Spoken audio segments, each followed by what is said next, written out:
anh vẫn đứng đợi chờ, nhìn em say trong giấc mơ. Và em anh khóc thật rồi. Anh đã khóc vì người mà em vẫn vui đấy thôi.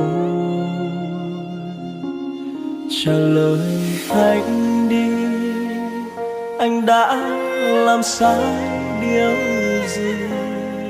Sao em cứ trách rồi hờn và nói ta không hợp? Vì sao người buông vội vàng đôi tay, hứa yêu trọn đời này cũng đổi thay? Em biết không, khoảng thời gian vừa qua anh chỉ vay mượn một đoạn đường kế bên. Cả quãng đời của em về sau, anh sẽ mãi là người đứng sau. Anh biết đời chờ là thương đau, nhưng anh chấp nhận.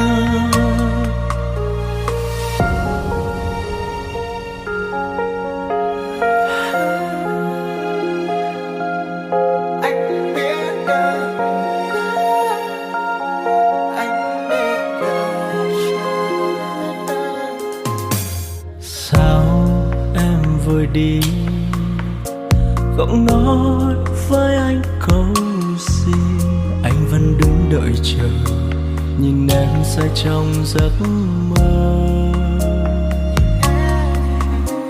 Và em anh khóc thật rồi. Anh đã khóc vì người mà em vẫn vui đấy thôi. Trả lời anh đi, anh đã làm sai điều gì? Sao em cứ trách rồi hờn và nói ta không hợp?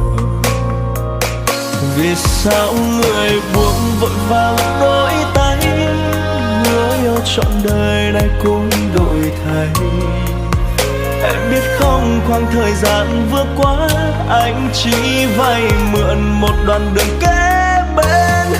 Cả quãng đời của em về sau, anh sẽ mãi là người đứng sau. Anh biết đời chờ là thương đau, nhưng anh chấp nhận. Vì sao người buông vội vàng đôi tay, hứa yêu trọn đời này cũng đổi thay? Em biết không, khoảng thời gian vừa qua anh chỉ vay mượn một đoạn đường kế bên. Cả quãng đời của em về sau, anh sẽ mãi là người đứng sau. Anh biết đời chờ là thương đau, nhưng anh chấp nhận. Anh biết đợi chờ là thương đau, anh chấp nhận.